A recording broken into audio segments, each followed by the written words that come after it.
ইসলামী আন্দোলন, ইসলামী ছাত্র আন্দোলন বাংলাদেশ সিলেট জেলা এবং মহানগর কর্তৃক আয়োজিত আজকের এই বিক্ষোভ মিছিল, এই বিক্ষোভ মিছিলের যে দাবি, এই দাবি পুরা বিশ্বের মুসলমানদের দাবি, বিবেকবান মানুষদের এই দাবি। আজকে এতগুলো বছর থেকে একটা জাতিকে মাটির সাথে মিশিয়ে দেওয়ার জন্য যা কিছু দরকার সবকিছু করে দেওয়া হচ্ছে। তারা করছে যারা একটা সময় পায়ের জুতা মাথায় তুলে মাপ চেয়েছে, অর্ধনগ্ন অবস্থায় এই দেশে আশ্রয় পেয়েছিল, যারা তাদেরকে আশ্রয় দিয়েছিল, আজকে তাদেরকেই তারা এই দেশ থেকে উৎখাত করার জন্য উঠে পড়ে লেগেছে। 2023 অক্টোবর থেকে এখন পর্যন্ত মাত্র এই কয়েকদিনে, মাত্র এই 2 বছরে প্রায় 60,000-এর উপরে লোক হত্যা করা হয়েছে। এই 60,000-এর মধ্যে জাতিসংঘ সহ অনেকের গণনা হল 48,000 বা 49,000, কিন্তু হামাস যেটা বলেছে 61,000 প্লাস মানুষকে হত্যা করা হয়েছে। অনেকের লাশ এখন পর্যন্ত 10,000-এর উপরের লোকের লাশ এখন পর্যন্ত পাওয়াই যায়নি, মাটির নিচে ওই ধ্বংসস্তূপের নিচেই পড়ে আছে।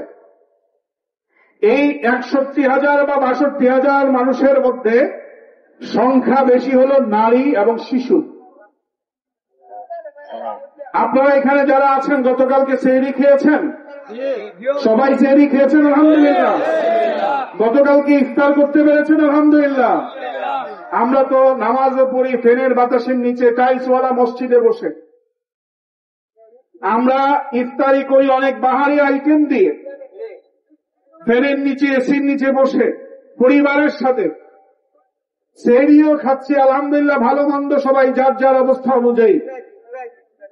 কিন্তু এই ফিলিস্তিনের শিশু, 2 বছর 2.5 বছরের একটা শিশু, সে খাবার নিয়ে যে যুদ্ধটা করে, সে খাবারের জন্য যে যুদ্ধটা করে, আমাদের মনে হয় বেঁচে থাকার জন্য এই যুদ্ধ করতে হয় না। আমার থেকেও বেশি শক্তিশালী মনে হয় সেই 2 বছরের একটা শিশুকে। সে তার পরিবারের খাবারের জন্য লাইনে দাঁড়িয়ে যেভাবে খাবার সংগ্রহ করার জন্য সংগ্রাম করে। আমার বাচ্চা আছে, আমি তাদের মুখের দিকে তাকাই, আর অনলাইনে ওই বাচ্চাগুলোর মুখের দিকে তাকাই। আজকে আমাদের কি করণীয় আছে?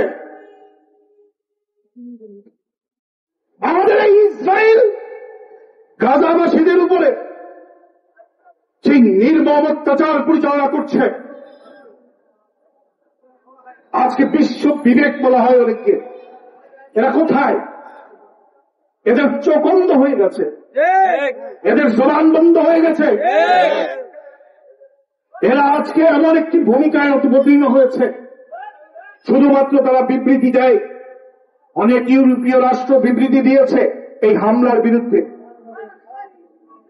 কিন্তু বিবৃতি দিয়েই তারা বসে আছে। আমরা মনে করি, আমরা বিশ্বাস করি, আমরা ঘোষণা করতে চাই, ভারত সহ ছোট ইউরোপ, আমেরিকা, ইহুদিবাদী, খ্রিস্টানবাদী রাষ্ট্র রয়েছে, সবাই ঐক্যবদ্ধভাবে গাজাবাসীর উপরে হামলা করছে।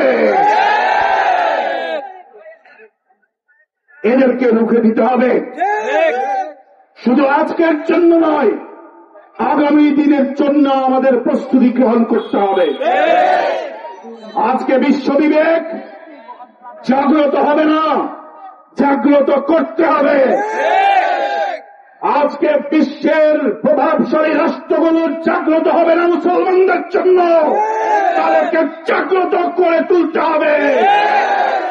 আমাদেরকেই জাগ্রত করতে হবে, কারণ আমরা সালাউদ্দিন আইয়ুবের উত্তরসূরি, আমরা মুহাম্মদ বিন কাসিমের উত্তরসূরি, আমরা খালিদ বিন ওয়ালিদের উত্তরসূরি, যাদের তলোয়ারের ঝনঝনি দিয়ে কাফের মুশরিকরা সেটার থেকে পায়ে তত্তল করে কেঁপেছিল। প্রিয় উপস্থিতি, আমাদের ওলামায়ে কেরাম, মুরব্বিয়ানে কেরাম, নেতৃবৃন্দ নির্দেশনা দিবেন কি করতে হবে, কখন কি করতে হবে। আমরা ইনশাআল্লাহ, এখানে যুবকরা দাঁড়িয়ে আছে, শাহজালাল শাহপরানের উত্তরসূরি যুবকরা দাঁড়িয়ে আছে, এখানে এই পুণ্যভূমি সিলেটের যুবকরা দাঁড়িয়ে আছে।